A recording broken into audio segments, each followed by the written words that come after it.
Ich schätze 95% aller Langzeit-Vegetarier und Veganer haben Werte um 14, 15, 16. Auch ich hatte einen solchen Wert vor circa 25 Jahren entdeckt, zu einer Zeit, wo ich gedacht habe, ich mache alles richtig. Wir wollen optimale Werte und nicht guten Durchschnitt ist nicht ausreichend. Ich denke, das ist keine Option für Sie, sonst würden Sie jetzt diese YouTube anschauen. So, ja, ich grüße euch wieder. Interessantes Thema. Was viele nicht wissen, der wichtigste Blutparameter wird wahrscheinlich von Ihrem Hausarzt, Hausärztin nicht geprüft. Warum? Weil es keine Kassenleistung ist. Das muss man privat bezahlen. Und das ist eigentlich ein Widerspruch, weil wir könnten viele Krankheiten vielleicht präventiv verhindern, wenn wir dafür sorgen würden, dass eben diese Parameter in einem guten Bereich sich befindet. Und diese Parameter heißt Homozystein und nicht nur ich, sondern auch, ich habe auch in YouTube von einem Chefarzt, hat es bemängelt, dass dieser Wert nicht geprüft wird und dass es eben keine Kassenleistung ist. Was ist Homozystein? Es ist eine Aminosäure, wenn es in einer höheren Konzentration vorkommt, wird es dann auch toxisch und es bringt den ganzen Stoffwechsel durcheinander. Und es kann wenn der Wert zu hoch ist, wenn die Konzentration steigt, es kann zu Gefäßablagerungen führen, es kann Krebsentartung begünstigen, es kann Depressionen begünstigen, es kann neurologische Erkrankungen wie ALS, Parkinson, MS, aber auch Demenz und Alzheimer-Demenz begünstigen. Weil da hat man eine Studie gemacht und quasi alle Alzheimer-Patienten, die man untersucht hatten, zeigten sehr hohe Homozysteinwerte. Und hätte man diese Patienten vielleicht vor 10 oder 15 Jahren den Homozysteinwert gesehen und auch behandelt mit entsprechenden B-Vitaminen, vielleicht wäre die Krankheit nicht entstanden. Das ist eben dieser präventive Aspekt, was so wichtig ist, dass Sie das auch einmal im Jahr checken. Und was interessant ist, ich sehe Patienten, die sind Omnivoren, die sind Allesesser, die essen Fleisch, Fisch, Eier, Milchprodukte. In der Regel sehen wir dann Homozysteinwerte zwischen 10 und 12 Mikromol. Das ist aus meiner Sicht zu hoch. Mein Ziel ist ein Wert zwischen 5 und 7 Mikromol und das ist der Wert, den ein sehr schlauen Professor für Neurologie in Universität Südkalifornien empfiehlt, um Demenzkrankheiten zu verhindern. Ein Wert zwischen 5 und 7. Und Hausärzte oder Kardiologen, die sagen, oh, das ist okay, weil fast jeder hat einen Wert zwischen 10 und 12. Aber die Veganer, Vegetarier, die ich sehe, haben noch viel schlimmere Werte. Die liegen oft zwischen 14 und 16. Also ich schätze 95% aller Langzeit-Vegetarier und Veganer haben Werte um 14, 15, 16. Auch ich hatte einen solchen Wert vor circa 25 Jahren entdeckt, zu einer Zeit, wo ich gedacht habe, ich mache alles richtig. Ich war damals auch mit Wildkräutern unterwegs, habe meine Ernährung optimiert, aber eben diesen einen Wert nicht optimiert, und das war Homozystein. Und ich habe das dann mit viel Mühe dann konnte ich das reduzieren mit Hilfe von Vitamin B12 Injektionen. Heute haben wir die Möglichkeit, Tropfen zu geben mit aktive Formen von Vitamin B12 wie Methylcobalamin und auch Adenosylcobalamin, das ist eine Vitamin B12-Verbindung, die bioaktiv und besonders vorteilhaft in den Stoffwechsel in den Mitochondrien. Das heißt, das bringt den Stoffwechsel in den Mitochondrien einschließlich Beatmung der Mitochondrien praktisch auf Vordermann. Und dann ist natürlich Folat. Folat kann man nicht gleichsetzen mit Folsäure. Folsäure ist eigentlich künstlich, also Folat, Methylfolat, also eine methylierten Form von Folat. Man findet das im grünen Blattgemüse, auch in Sprossen, eine der besten Spender von Folat. Sprossen, Linsensprossen, Sojasprossen, eine Tasse Sprossen können den täglichen Bedarf von ca. 40% bedecken.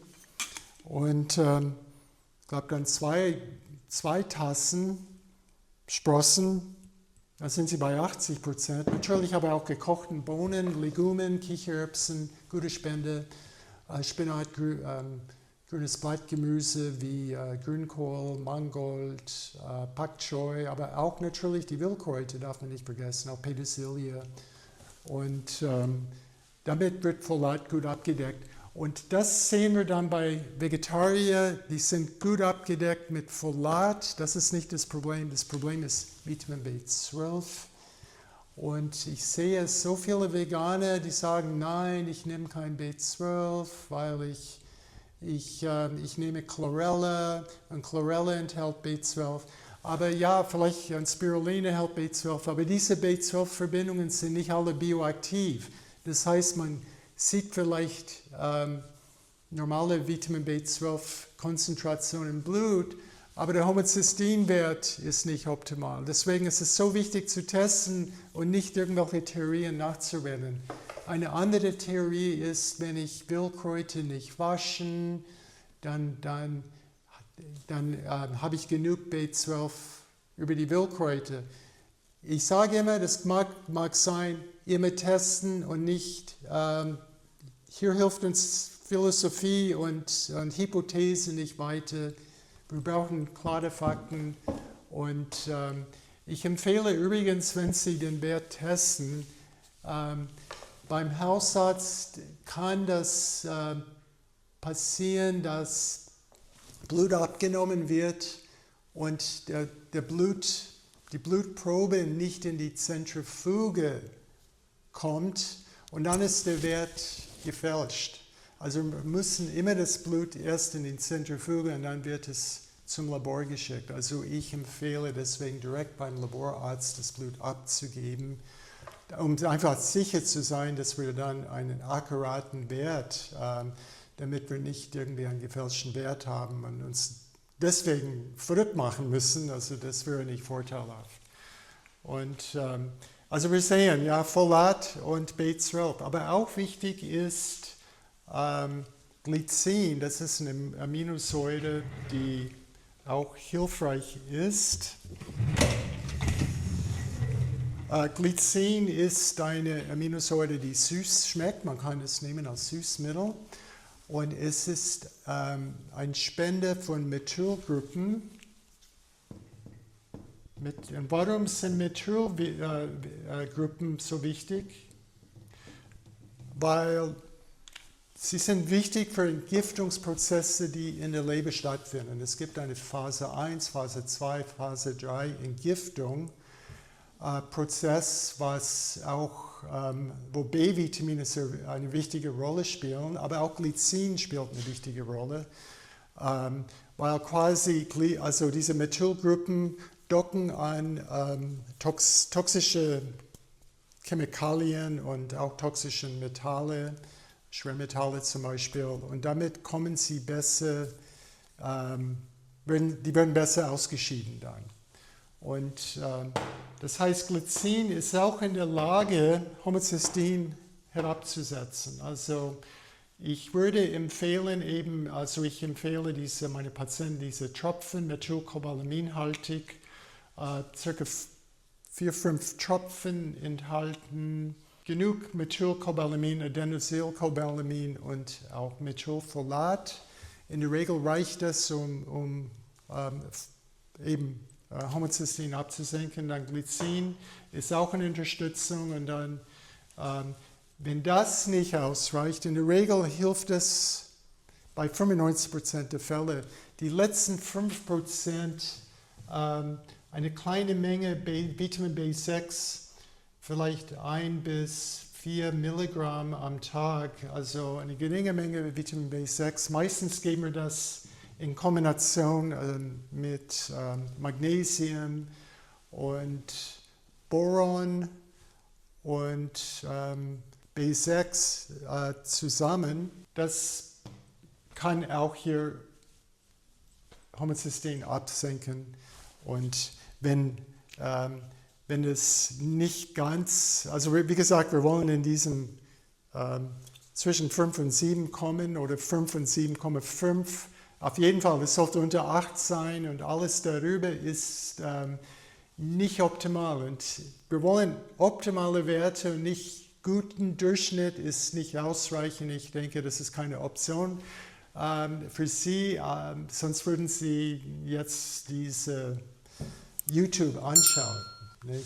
Ja, es gibt ein weiteres Problem und das sehe ich immer wieder und ich bin immer überrascht.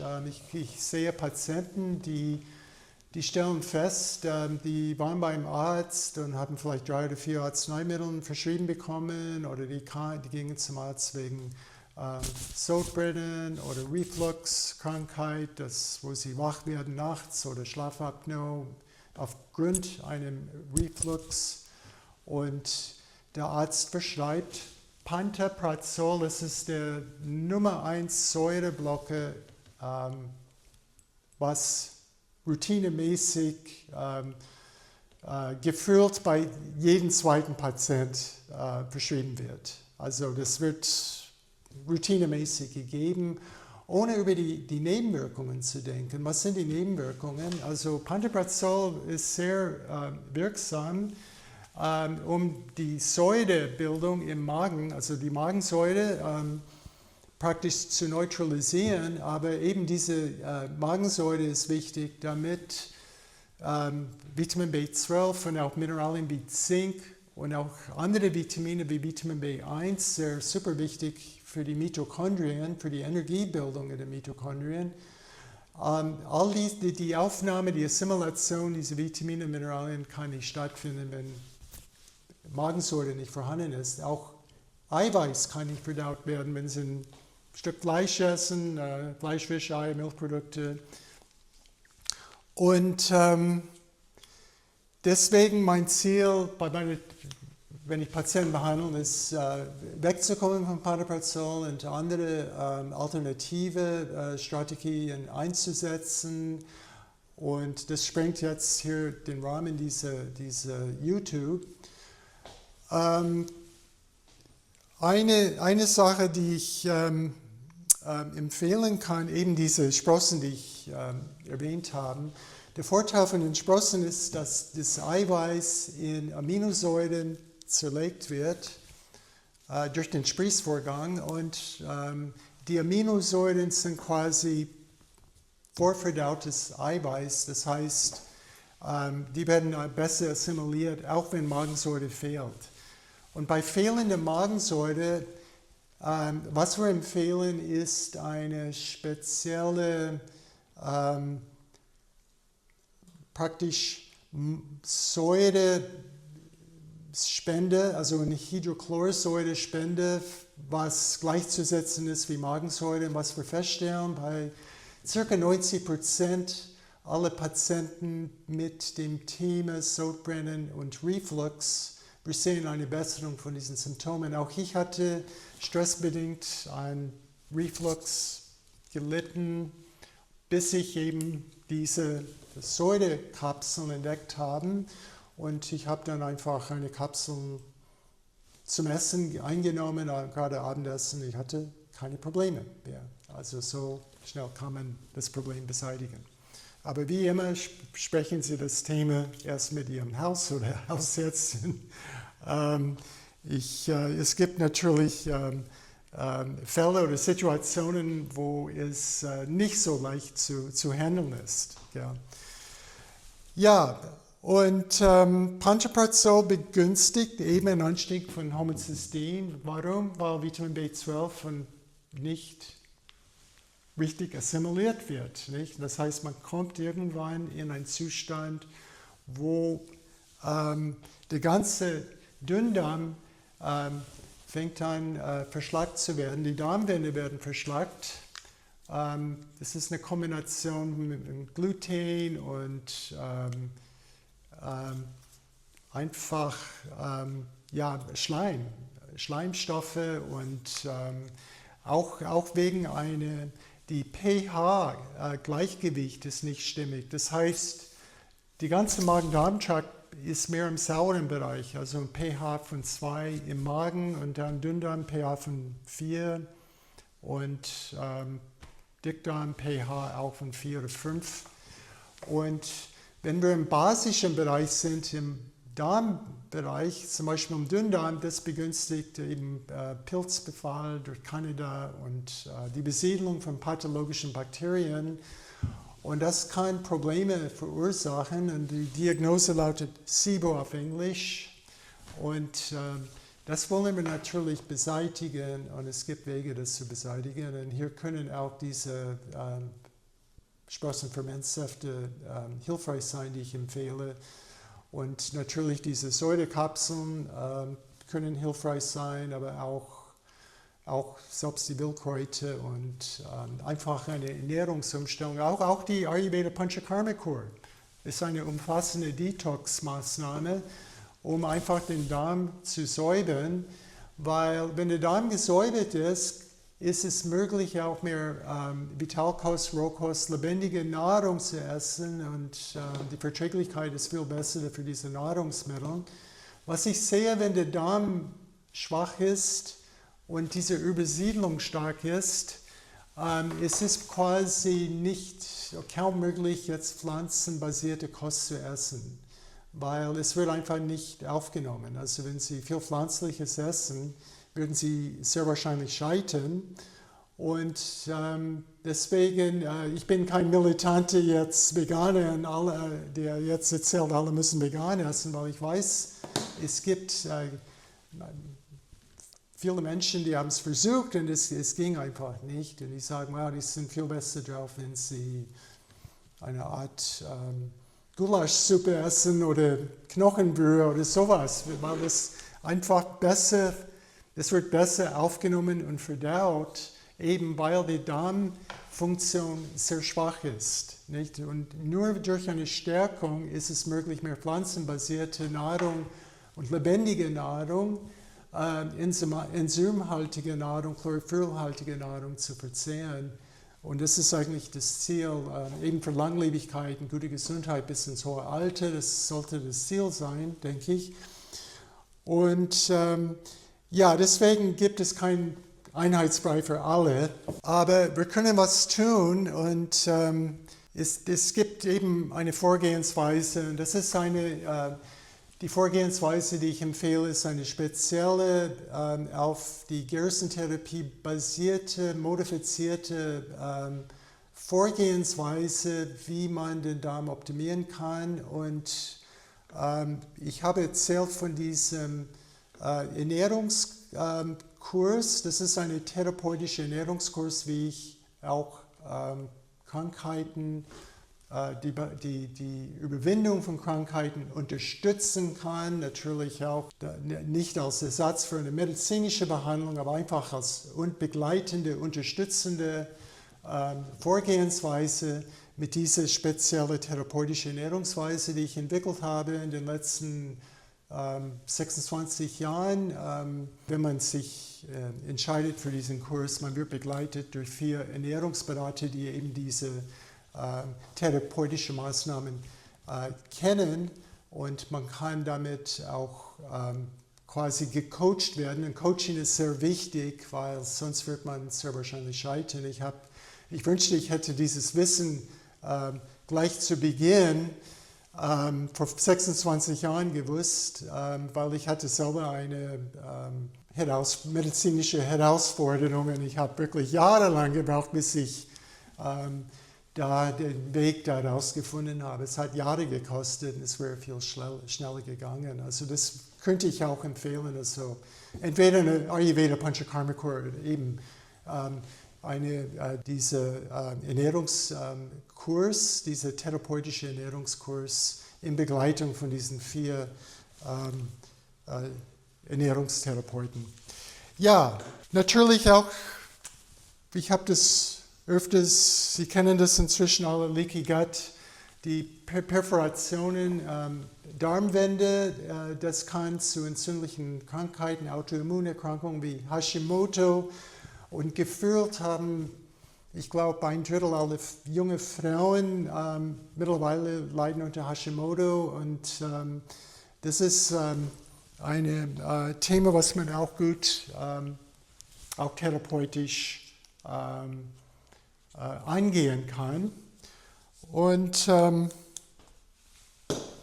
ja, also wie Sie sehen, wir haben eine Möglichkeit, Homozystein zu testen. Wir haben auch Möglichkeiten, wenn Sie selber ein bisschen Einsatz bringen, aus der Pantoprazol-Nummer rauszukommen. Nicht jahrelang das nehmen, also es ist jetzt keine Kritik, es gibt natürlich Situationen, wo man das akut bräuchte, vielleicht brauchen Sie das 2-3 Monate, also das ist ein Arzneimittel, aber es sollte nicht jahrelang bei den meisten Patienten eingenommen werden, sonst gibt es womöglich diese anderen Probleme. Und ja, vielleicht zuletzt Folat, wenn Sie viel Nahrungsmittel kochen, grillen, braten, geht ca. 80-100% Folatgehalt verloren. Das darf man auch nicht vergessen. Deswegen bin ich so ein Fan von diesen Sprossen, weil sie können trotzdem was vielleicht Leckeres braten, aber trotzdem sind sie gut versorgt mit Folat und das ist eine coole Sache. Auch die Wildkräuter und auch die gekochten Bohnen sind gute Spende. Ja, ich hoffe, das bringt Sie ein bisschen weiter mit diesem ganz wichtigen Thema und wir wollen einfach auch weitere Themen bringen. Es ist wichtig, dass Patienten aufgeklärt sind. Leider das ist jetzt keine Kritik an meine Kollegen, Hausärzte sind halt oft mit 60 Patienten täglich überfordert, haben nicht die Zeit für diese Aufklärungsarbeit. Und ja, ich wünsche Ihnen viel Erfolg. Wenn Sie Kommentare, Fragen haben, haben Sie die Möglichkeit, unten einen Kommentar abzugeben. Ja, und bis zum nächsten Mal.